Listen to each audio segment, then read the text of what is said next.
Hi, I'm Reverend Tom Kearns. Welcome to 333 Magic 9, where the tarot cards and astrology stars come together to help you. By combining the visual messages of the tarot and the energy of astrology, you can be prepared for the opportunities and the challenges that are coming your way this month. I hope you will like this video and also press the little bell for notifications when my new videos come out.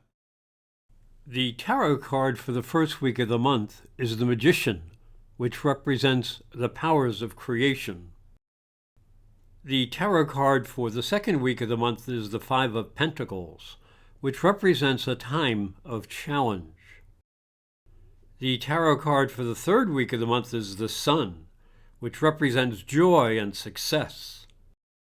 And the tarot card for the last week is Judgment, which represents spiritual renewal. Cancer, the tarot card for the first week of the month is the Magician. This represents the ability to use all of the different elements in the act of creation.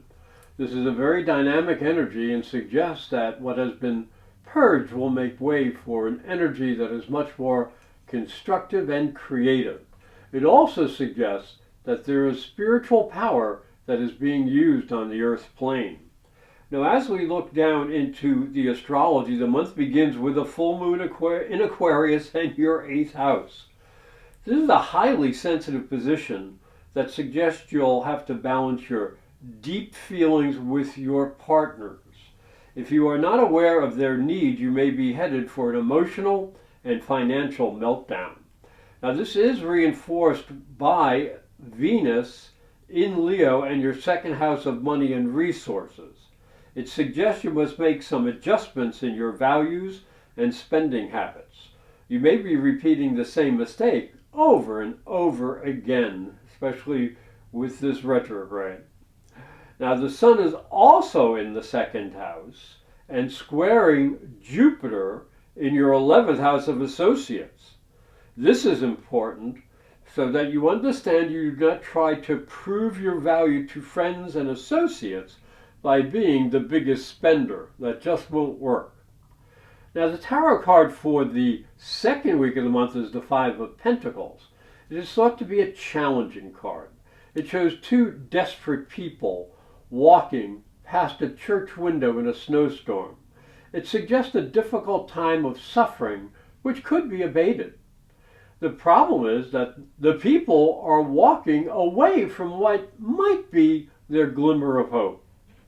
If the people would only reach out for spiritual help, they would find it. Now, as we look into the astrology, week 2 rumbles as the moon will conjunct Jupiter and Uranus in your 11th house of associates. Now, this is a double-edged sword.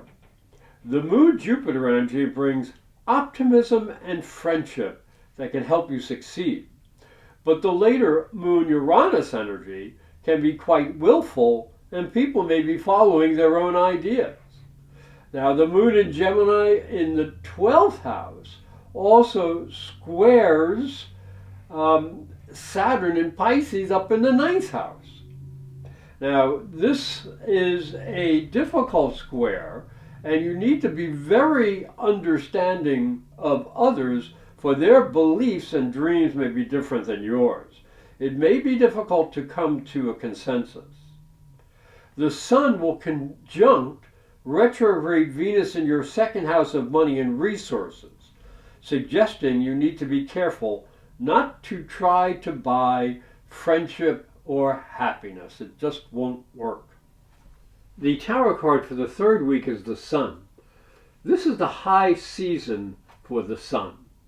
There is great hope for the future as we are together with our loved ones and share the gifts of the summer season.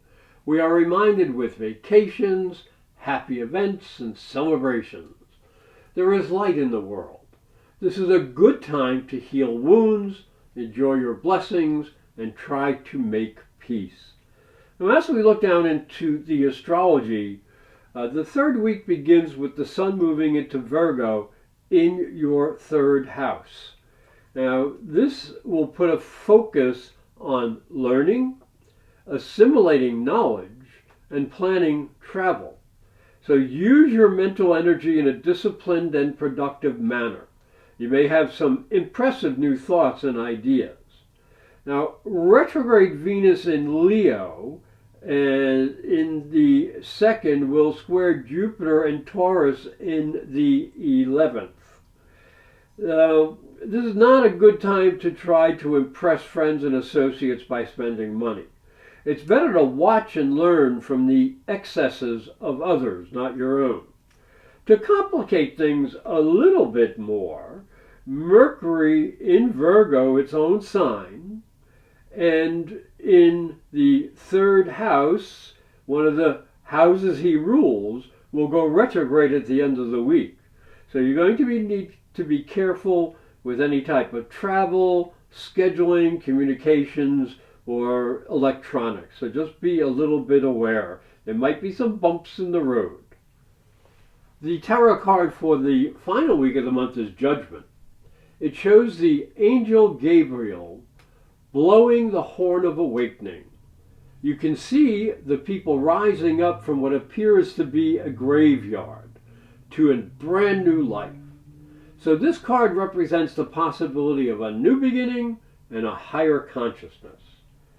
The month ends with retrograde Mercury affecting your third house. This suggests you may have to be careful in communications and you may have to adjust travel plans. Make sure you're communicating with clarity and with knowledge. Now, Mars will enter Libra and your fourth house, which adds aggressive energy to the home front. Remember the old saying, make love, not war. Family members might have an axe to grind. Now, Uranus will go retrograde in Taurus and your 11th house, suggesting unusual experiences with friends and associates. So don't be too willful.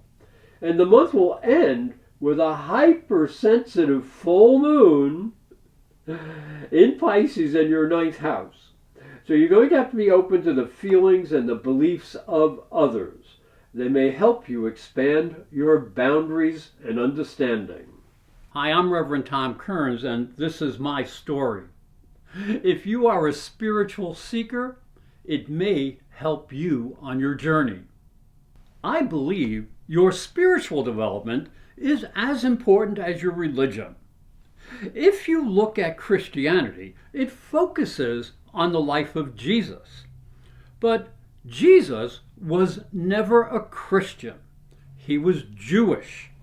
If this thought intrigues you, you'll enjoy my new book, Light from Water, Freeing Jesus.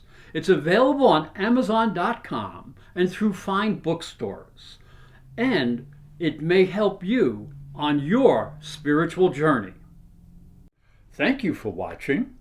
Thank you for listening. Please like this video, subscribe, and ring the little bell to be notified when new videos come out. And if you'd like to arrange a private psychic and spiritual reading with astrology, just go to my website, internetpsychicreadings.com or professorastrology.com.